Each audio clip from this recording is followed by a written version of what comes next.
I looked around and I saw machine guns being mounted all around us. Some of them were also carrying automatic rifles. There was silence. The next thing is started shooting.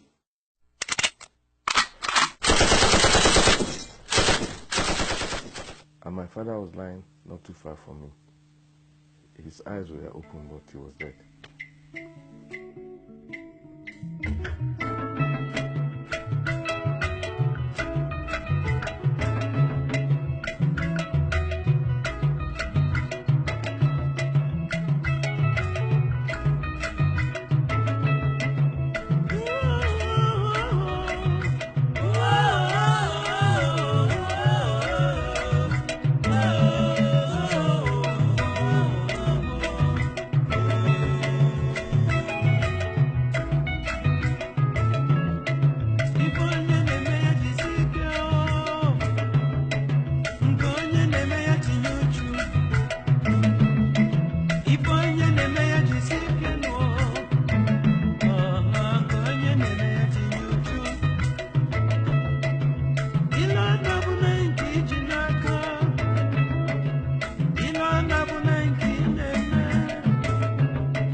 The chain of events that led to the deaths at Asaba began years before. British colonialists created Nigeria by cobbling together many once independent territories, each with its own culture. In 1960, when it gained independence, Nigeria was home to over 200 different ethnic groups, the largest being the Hausa Fulani, the Yoruba, and the Igbo. Fears that one group would dominate led to ethnic tension and corrupt elections, which set the stage for the overthrow of civilian rule by a group of military officers in January 1966. Many Northerners saw this as an Igbo power play. There had long been resentment against the Igbo, who had embraced Western education and become leaders in business and civil service across the country. Attacks on Igbo people erupted across northern and western Nigeria that May. A counter-coup replaced the Igbo head of state with Colonel Yakubu Gowon in July, and the killings escalated into systematic massacres, which the Igbo called pogroms. Thousands of Igbo fled to their ancestral homes in the east and Midwest, including Asaba. By early 1967, the governor of the eastern region, Colonel Emeka Ojukwu, was arguing that Igbos were no longer safe in Nigeria. After political negotiations failed, he declared the sovereign state of Biafra on May 30th. Soon after, civil war broke out. Located on the west bank of the river Niger, Asaba was never part of Biafra, remaining part of the multi-ethnic Midwest region. It was a quiet town, its population now swollen by the arrival of refugees from the north and west. The war came to Asaba in August 1967, when Biafran troops crossed the Niger Bridge and invaded the Midwest. They quickly spread west, overrunning Benin City and coming within striking distance of Lagos. Federal forces quickly regained the initiative, retook Benin City in late September, and pushed the Biafrans back to Asaba. On October 5th, the retreating troops crossed back into Biafra, destroying the bridge as they left. Federal troops under Colonel Murtala Muhammad arrived late on October 5th, striking fear into the townspeople. Soldiers began going from house to house, rounding up men and boys suspected of Biafran sympathies. Somebody came looking for my brother-in-law and said that the federal troops had come into Asaba and they were burning houses. And you open the door and tell them that no Biafran troop was there, that the house will be burnt, everything will be burnt. Soldiers gathered people together, and executions began. a young man, maybe in his late 20s, early 30s, came with his wife. The wife just had a new baby. Then sitting where we were, the man with the baby, a soldier came to him and said, "What did they do here? What did they do here?" He didn't say anything. So he said, "Take that baby, give your wife, tell them bye-bye." I said, "Move." He got up and said, "Moving." And as he was moving, he was starting to look at the soldier, telling him to move, like, "Where do you want me to go?" And the man pushed him at the back with the gun. Put him at the back with the gun. I said, "Move, memory, move. Say one Nigeria." So the guy put up his hand and said, "One Nigeria." I was just at a crack. But I arrived there, they shot him. The wife didn't say a word. And I said, everybody, police station, that everybody should go to the police station, apart from the old people, like my grandmother. So myself, my dad, I was walking behind him all the way. But then, just about 2 kilometers down the road from my house, we saw 2 corpses with their heads blown off. People, these white garment church people, one of them with a bell, the other one with a lantern, still burning at that time. So that was the first sign to we got that there was trouble. So that sent shivers, down our spine. And so we got to the police station, and there was a huge crowd. And then the police station, come around. Mr. X, Mr. B. If you take us to his house, you'll be free. They had names they wanted to kill. And once in a while, they pick somebody from the crowd, go to the back of the house, and they hear gunshots. My husband and the brother, and all those about 400 people who were following them, they were shot at the police, in front of the police station at Asaba. I held on to the person I saw, the soldier. I saw that. I said, "Why did you kill my husband?" I don't want to remember what happened. I said, "Why did..." The man with the butt of the gun hit me on the chest. Woman, if you're not careful, you get killed as well. From that point, I went home. I got home to tell them that they had been killed. Papa, that's my father-in-law. When he heard that his 2 sons were killed, he went out. And before you go out, to say, what happened? They shot him. They killed him. On October 6th, in an attempt to end the violence, leaders summoned all the townspeople to a peaceful march, pledging loyalty to Nigeria. On the morning of October 7th, thousands of men, women, and children from every quarter of Asaba joined the parade, singing and dancing. They came with the normal Asaba way, with a gong, announcing that the soldiers are already in Asaba, killing people, that if we can come to welcome them and declare peace with them, that we're with them, they will be spared. Started hearing, dancing group. One Nigeria, one Nigeria, one Nigeria, one Nigeria. So along the line, I said, "Okay, let us go." Myself and my cousin. So as we are coming out, towards the road, that time the dancing group, they were around. Then soldiers surrounded them. We are guiding them. That is Nigerian soldiers. So carrying guns. But they lined up and said, "Women here, men here." And women who came with their sons were removing their skirts and blouse to disguise. So when I saw this scenario going on, and I felt something is wrong. If these women can disguise their children, and my mother is not here, what do I do? And I looked at the whole place. There is no avenue for escape. They took us to certain quarters, and eventually the man was a captain. He ordered them to start shooting us. Gunshots. People were falling. So when people fell, I fell with them. And they continued shooting and shooting and shooting. I lost count of time. I don't know how long. After some time, there was silence. And surprisingly, a lot of people stood up from all the bodies and fled into the bush. I stood up also, but I saw a cousin of mine who was lying not too far from me. He was shot on the head. My body was covered with blood, but I knew that I was safe. Nothing had happened. My cousin said we should wait till it was dark so that we could go together, and I agreed. You could hear the sound of the injured crying.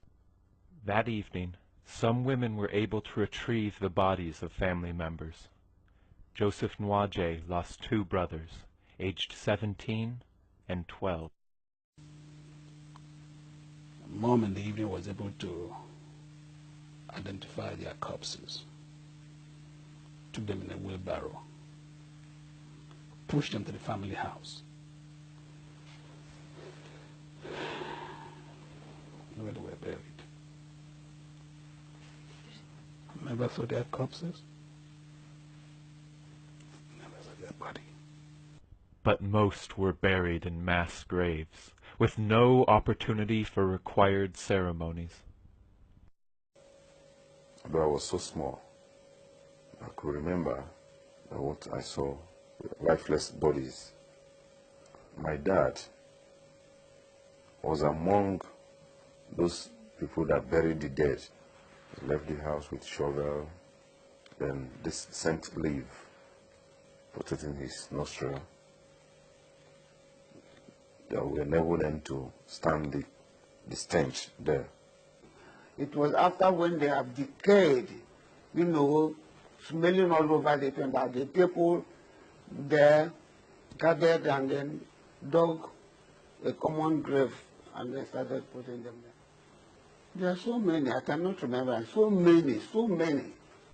Many townspeople ran into the bush or across to the east, but troops remained in Asaba, and the threat of rape hung over the remaining women and girls. They were forcibly married by soldiers. I had an auntie who was married forcibly by soldiers. Children were raped, and also even old women were raped too. And even when they see that you're a young girl, they will forcibly take you as their wife. That is, if you don't want to, they kill. As people trickled back, they found the once thriving town deserted, houses burned and everything of value stolen.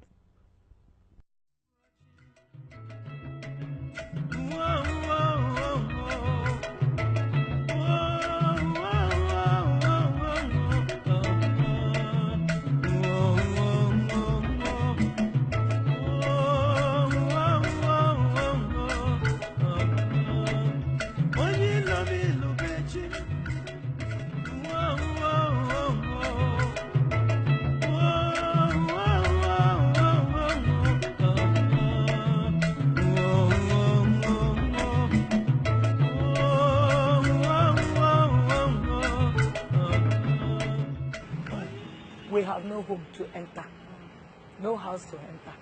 Our house was burnt down. Everything. In fact, where we went, we had to be tying, you know, the bags they put rice and beans. That's what we tied, because there was no clothes, there was nothing for us to hide our nakedness. A lot of children were shocked. You know, people were dying just like that. Some we ate rats, lizard. In fact, Asaba suffered. Exactly how many died on October 7th is not clear. Between 500 and 800 seems likely, in addition to hundreds killed in previous days. Many families were decimated.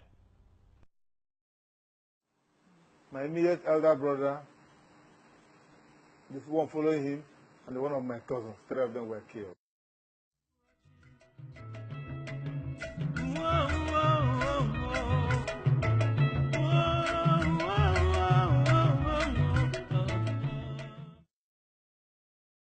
You need to know who my husband was. Harmless? No, couldn't harm anybody. He liked life, he liked himself, he was a lovely man. And he just knocked him off life like that.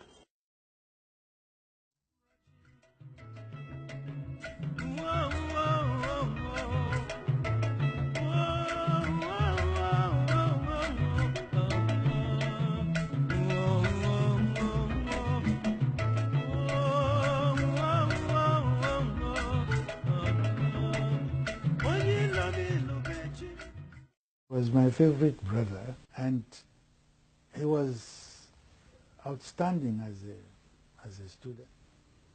He was captain of cricket, captain of soccer. He was a sprinter.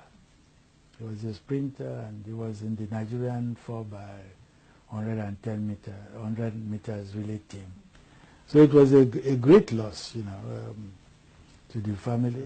Of course, one tries to forgive.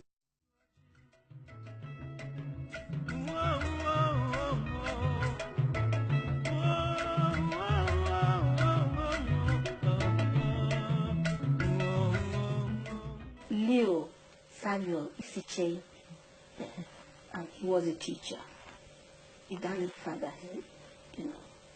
We looked up to him so much. He was everything to us, and he wanted to bring his children up to make sure that they had education. I want people to know, because not many people know what happened. Even my own children, because God knows why I had to survive. For me to have a story to tell. And that's what I'm telling you now. For decades, the massacres at Asaba remained almost unknown outside the community.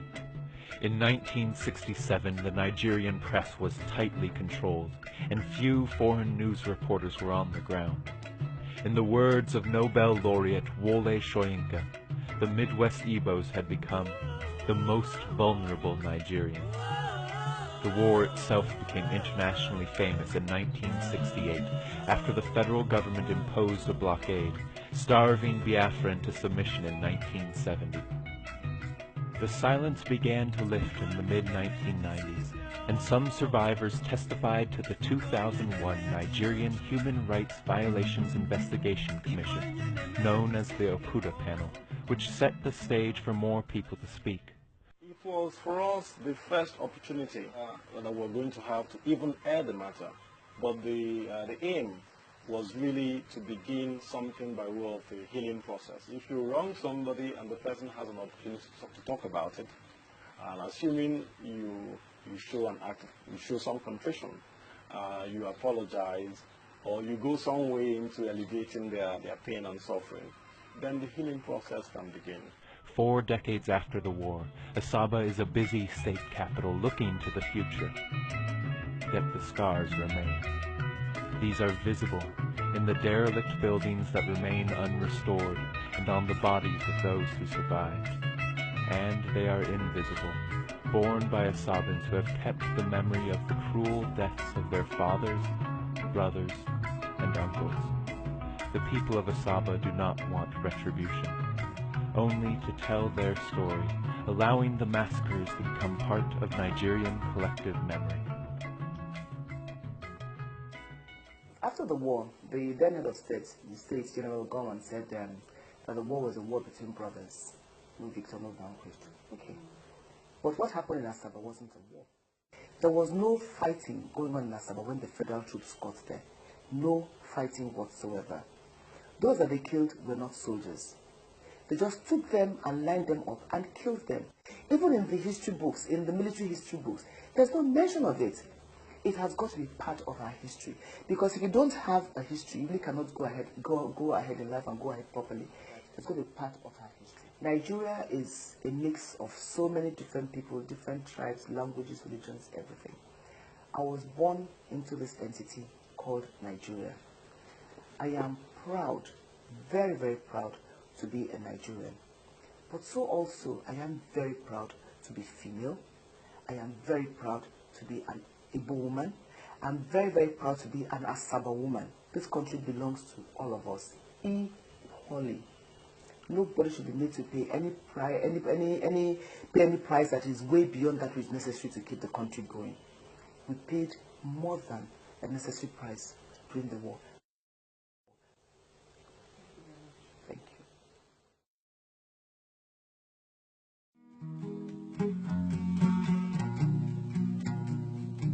Ahaba makamao, asaba makamao. Ipo asaba makamao, ike yanye bundu bioma.